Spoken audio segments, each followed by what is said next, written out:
Alors, bonsoir à tous. Comme l'a si bien dit mon camarade, je m'appelle Marcy et je suis un des étudiants en SANFAC à qui a été refusé l'accès aux portes de l'université de Paris-Nanterre. Et en fait, j'ai été refusé principalement à cause de cette politique de sélection menée par M. Gervais Lamboni, qui se dit de gauche, alors qu'il est le tout premier à refuser d'ouvrir la table des négociations afin d'inscrire des étudiants qui revendiquent un droit le plus légitime, qui est tout simplement celui d'étudier. Je ne suis pas le seul dans cette situation, il y a également plein d'autres camarades à moi qui sont ici dans cette salle, que je salue bien évidemment. Et nous avons remarqué, nous avons constaté avec le collectif de SANFAC que cette sélection menée par la présidence de M. Gervais Lamboni est une sélection principalement sociale, dans la mesure où elle touche les jeunes issus de l'immigration et ainsi les jeunes issus des quartiers populaires. Et nous, on trouve que cette politique est tout simplement inacceptable, dans la mesure où on estime que tous les étudiants, peu importe leur origine, peu importe leur nationalité, peu importe leur orientation sexuelle, peu importe différents critères, devraient avoir la possibilité d'étudier dans la filière de leur choix et dans l'université de leur choix, car étudier est un droit et non un privilège. Et c'est la raison pour laquelle nous vous remercions infiniment d'être venus à ce meeting aussi nombreux, car une fac, comme Nanterre ou n'importe où, on ne pourrait pas trouver l'argent nécessaire pour inscrire des étudiants à qui on vient d'expliquer qu'ils n'auraient pas les acquis suffisants alors qu'ils ont validé leur bac, ce bac soi-disant la République, mais visiblement ce n'est pas la République pour tout le monde.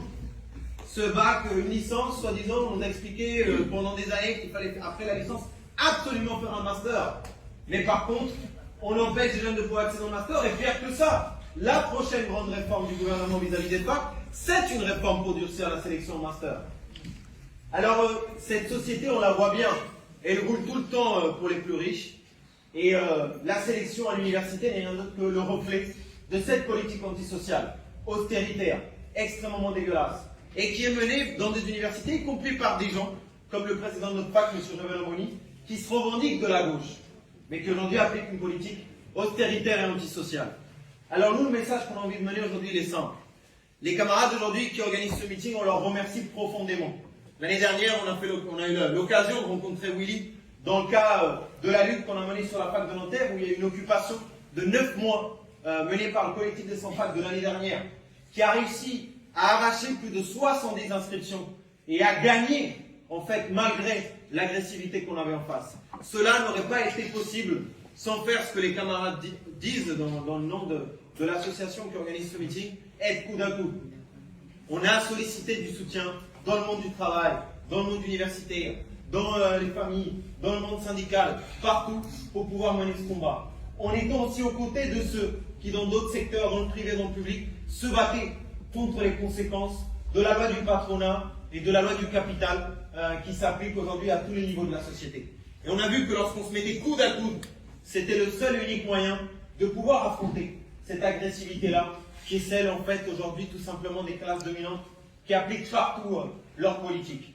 Et bien nous, on le voit encore aujourd'hui.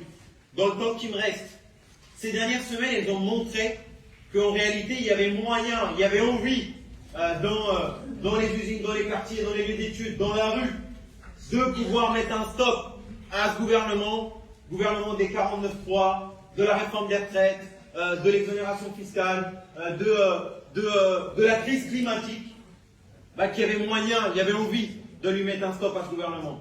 Mais nous, on n'est pas aveugles. Ça ne se fera pas avec chaque secteur de son côté. Ça ne se fera pas avec d'un côté la jeunesse, de l'autre côté le monde du travail, le privé, le public, je ne sais pas quoi. Ça ne peut se faire que par un mouvement d'ensemble, que par la convergence, que par la grève générale. Et c'est pour ça qu'on est content d'être là ici, aux côtés de tous ceux et celles qui, avec leurs nuances peut-être, leurs réalités différentes, défendent cette perspective. Parce qu'on est conscient que si aujourd'hui, tous les corps de métier, tous les fronts de lutte, écologistes, antiracistes, féministes, anti-autoritaires, s'unissaient pour faire face à ceux qui aujourd'hui nous appliquent rien d'autre que la loi de l'exploitation, de l'oppression, de la division, on pourrait renverser la table et leur infliger à eux un grand 49.3 qui leur mette un coup d'arrêt. Nous, on va se battre jusqu'au bout pour faire valoir notre droit, mais on veut aussi faire partie de la construction de ce mouvement d'ensemble. Merci à vous les camarades.